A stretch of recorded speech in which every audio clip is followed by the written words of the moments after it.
ஷானவாஸ், இது ஒரு மக்கள் பிரச்சனைகளை இதெல்லாம் இந்த சிக்கல்கள்லாம் இருக்குது, இதை போய் அவர் வந்து சொல்லியிருக்காரு. ஒரு எதிர்க்கட்சி தலைவராக அதை சொல்ல வேண்டிய ஒரு கான்ஸ்டியூஷனலாக அவர் இருக்கக்கூடிய ஒரு பொசிஷன் வந்து பேசியிருக்காரு. அதோட சேர்த்து அரசியலும் இருக்கலாம் அப்படின்னு சூர்யா பார்க்குறாரு. நீங்கள் எப்படி பார்க்குறீங்க இந்த சந்திப்புங்கிறது? ஒரு விஷயத்தை நம்ம வந்து அவங்க சொல்கிற வடிவத்தில் புரிஞ்சுக்கிடணும் அப்படின்னா அதுக்கு முன்னால் அவங்களுடைய ட்ராக் ரெக்கார்டை பார்க்க வேண்டியிருக்கு. அதில் ஏதாவது நமக்கு வந்து ஹோப் இருக்கா? மக்கள் பிரச்சனைகளுக்காக போய் டெல்லியில் பார்த்தோம் அப்படின்னு அவங்க சொல்கிறத நம்ம நம்பணும்னா இதுக்கு முன்னாடி அவங்க மக்கள் பிரச்சனைகளுக்காக பார்த்துருக்காங்களான்னு பார்த்தா முழுக்க ஜெயலலிதா அம்மையாருடைய மறைவுக்கு பிறகு அதிமுகவை பிஜேபி நேரடியாக கையில் எடுத்துக்கொண்டு வழிநடத்தி அவர்களுக்கு தேவையான விஷயங்களை செய்து கொடுப்பதற்கு இந்த கட்சியை பயன்படுத்தியிருக்காங்க. இவங்க டெல்லியில் போய் மோடியை சந்திப்பதாக இருந்தாலும் அமித்ஷாவை சந்திப்பதாக இருந்தாலும் யாரை சந்திப்பதாக இருந்தாலும் இது மாதிரி ஒரு வெளியே பத்திரிகையாளர்களுக்கு காட்டுவதற்காக ஒரு மெமரண்டத்தை எடுத்துகிட்டு போவாங்க. இந்த பிரச்சனைக்காக போனோம், அந்த பிரச்சனைக்காக போனோம், இந்த மனுவை கொடுத்தோம், அந்த மனுவை கொடுத்தோம்னு சொல்லுவாங்க. ஆனால் அவங்க கொடுத்த மனுவுக்கான எந்த ஒரு ரிஃப்ளெக்ஷனையும் இங்கே பார்க்க முடியாது. ஆனால் இன்னொரு பக்கம் அவங்க கட்சிக்குள்ளே நிறைய சம்பவங்களை பார்த்துக்கிட்டே வர்றோம். கடந்த 8 ஆண்டு காலமாக இது நடக்குது. அதனுடைய ஒரு தொடர்ச்சி தான் இப்பவும் மாநில பிரச்சனைகளுக்காக போனோம் என்று சொன்னாலும் அதிமுக பாஜக உறவு மீண்டும் புதுப்பிக்கப்பட்டிருக்கிறது என்பது தான் உண்மை. அதில் வந்து யாருக்கும் சந்தேகம் கிடையாது. அப்படி ஒன்று இல்லை என்று யாரும் மறுக்கவும் முடியாது. மறுக்கல, ஒரு உறவின் தொடக்கமாகவோ நட்பின் தொடக்கமாகவோ இருக்கலாங்கிறாரு. அதுதான் சொல்கிறேன். அப்போது முழுக்க மாநில உரிமைகளை பாஜகவிடம் விட்டு கொடுத்தவர்கள் அதிமுகவை சார்ந்தவர்கள். ஜெயலலிதா அம்மையார் இருந்த வரைக்கும் ஜிஎஸ்டி ஒத்துக்கலை, உதய் மின் திட்டத்தில் கையெழுத்து போடலை, உணவு பாதுகாப்பு சட்டத்தில் கையெழுத்து போடலை. அவங்க மறைவுக்கு பிறகு இதிலெல்லாம் கையெழுத்து போட்டாங்க. அதுக்கப்புறம் சிஏஏவை ஆதரித்தாங்க, காஷ்மீர் 370 நீக்கத்தை ஆதரித்தாங்க, டெல்லி மாநில அரசினுடைய அதிகார பறிப்பை ஆதரித்தாங்க. அது தேவையே இல்லை. அதிமுகவுக்கு போய் அந்த நிலைப்பாடு எடுக்க வேண்டிய அவசியம் என்ன வந்துச்சு? அது எங்கேயோ இன்னொரு மாநிலத்தில் நடக்கிற பிரச்சனை. அதில் போய் ஆதரவு கொடுத்து பிஜேபியை வந்து குளிர்விக்க வேண்டிய நிலைக்கு இவங்க போயிட்டாங்கல்ல. அண்ணாவின் பெயரை தாங்கியிருக்கிற கட்சி, மாநில சுயாட்சி அப்படிங்கிறது ரொம்ப முக்கியமான ஒன்று. ஆனால் அந்த மாநிலத்தினுடைய உரிமையை அதிகாரத்தை பறிக்கிற ஒரு சட்டத்தை இயற்றுறாங்க. அதுக்கு இவங்க போய் ஆதரவு கொடுக்குறாங்கன்னா அப்போ எந்த இடத்துக்கு போயிட்டாங்க பாருங்கள். இதுதான் சொல்கிறேன். அப்போ இது வந்து ஒரு கட்சி தானே முடிவெடுப்பதாக இருந்தால் இதெல்லாம் நடக்காதுல்ல. இப்போ நீங்கள் சொல்லக்கூடிய குற்றச்சாட்டுக்கான பதிலாக தான் அதிமுகவில் இப்போ இன்பதுரை உள்ளிட்டவர்கள்லாம் சொல்கிறது, மும்மொழி கொள்கையை பற்றி இன்னைக்கு போய் வலியுறுத்தியிருக்கிறாரு, தொகுதி மறுசீரமைப்பு பற்றி வலியுறுத்தியிருக்காரு. இது எல்லாமே பாஜகவுடைய நிலைப்பாட்டுக்கு எதிரான நிலைப்பாடு தான். நாங்கள் தமிழ்நாட்டினுடைய நிலைத்தான் சொல்லிட்டு வந்திருக்கோம் அப்படின்னு அவங்க சொல்கிறாங்க. அதாவது இப்போ திமுகவுக்கும் இதான் கொள்கை, பிசிகாவுக்கும் இதான் கொள்கை. ஆனால் இந்த கொள்கையை நாங்கள் வெளிப்படுத்துகிற விதம் இருக்குல்ல, அப்படி எங்காவது அதிமுகட்ட இருந்து நீங்கள் பார்த்துருக்கீங்களா? அவங்களுக்கு அதான கொள்கை. ஒரு கொள்கையின் மீது மிகப்பெரிய தாக்குதல் நடக்குதில்ல. ஏதோ சும்மா ஒரு அறிக்கையை விட்டுட்டு அமித்ஷா போயிட்டாரு, ஒன்றிய அரசு அதை ஒரு எதிர்ப்பு தெரிவிச்சுட்டு போயிட்டாங்க, ஒரு ட்வீட் போட்டு போயிட்டாங்கன்னா நம்மளும் ஒரு ட்வீட் போட்டு போயிடலாம். ஆனால் அவங்க நம்ம நிதியை மறுக்கிறாங்க, நம்முடைய இருப்பிலேயே கை வைக்கிறாங்க. இதெல்லாம் பற்றி சம்பந்தப்பட்ட அமைச்சர்கிட்டே நாங்கள் போய் பேசுகிறோம் அப்படிங்கிறாங்க. அதுதாங்க, அது பேசுனாங்களான்னு யாருக்கு தெரியும்? அவங்க சொல்றதை நம்ம கேட்டுக்கிறோம், அவ்வளோதான். இதுக்காக தான் போனாங்கிறது தானே இப்போ கொஸ்டின். தமிழ்நாடு அரசு எடுக்கிற நிலைப்பாட்டுக்கு சட்டமன்றத்தில் ஒரு ஆதரவு தெரிவிச்சுட்டு அதோட போயிடுறாங்க. அதை தாண்டி அவங்க அதுக்கு ஒரு மூவ்மெண்ட் கட்டினதாகவே தெரியலையே. ஒரு இயக்கம் அந்த கொள்கையை தாங்கி நிற்கிறது என்றால் அதுக்கு ஒரு மூவ்மெண்ட் கட்டணும்ல. அதுக்கு வந்து ஒரு எதிர்ப்புணர்வை வந்து ஒருங்கிணைச்சு திமுக என்ன எதிர்க்குது, நாங்க எதிர்க்கிறோம் பாருங்க என்று காட்டுவதுதான சரியான எதிர்ப்பு அரசியலா இருக்க முடியும். ஆனா அவங்க எங்கேயுமே ஒரு மூவ்மெண்ட்டாக ஒரு இயக்கமாக அதை முன்னெடுக்கவே இல்லை. அப்போ அது அவங்களுக்கு ஒரு பிரச்சனையே இல்லை.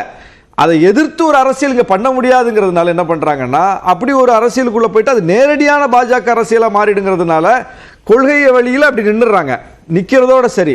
அப்புறம் அதை போய் அங்கே போய் வலியுறுத்துவதற்காகவே போனாங்கிறதுலாம் நம்ப முடியாது. இல்லை, ஏன்னா அவங்களுடைய அஜெண்டாவில் அதெல்லாம் கிடையாது.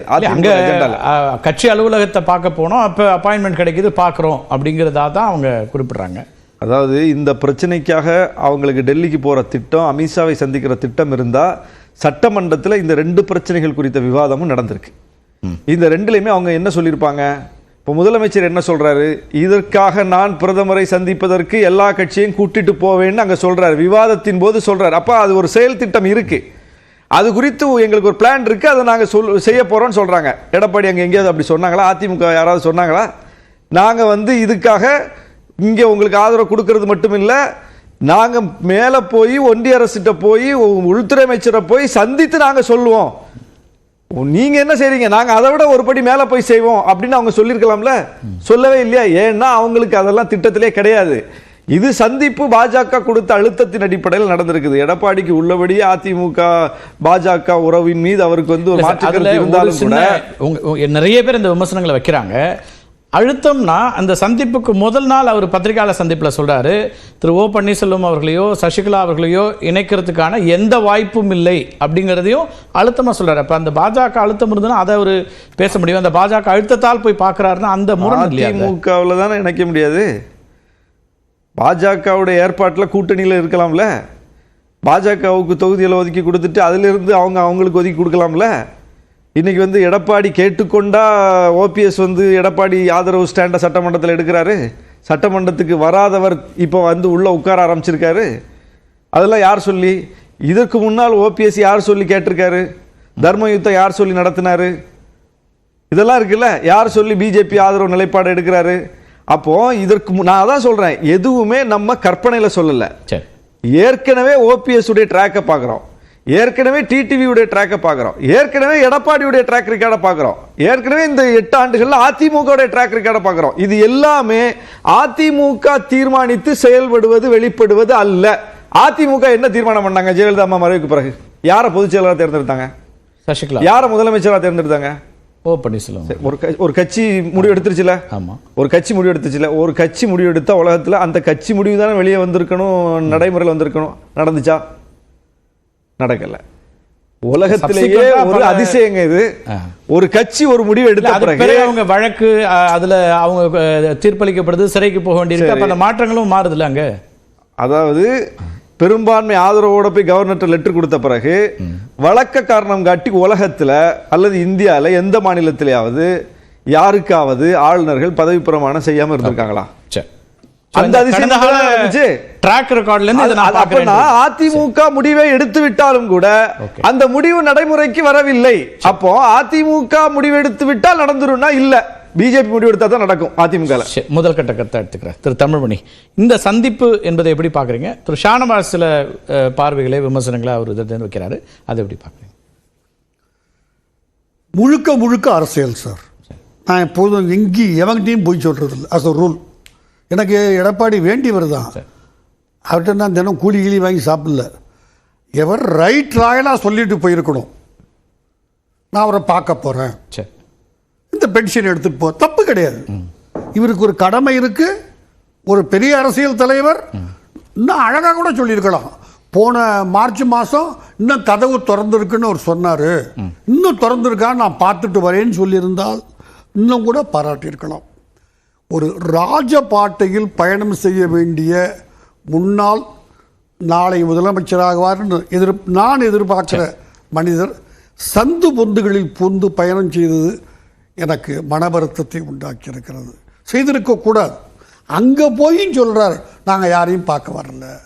சார், அரசியலில் தோல்வி சகஜம்.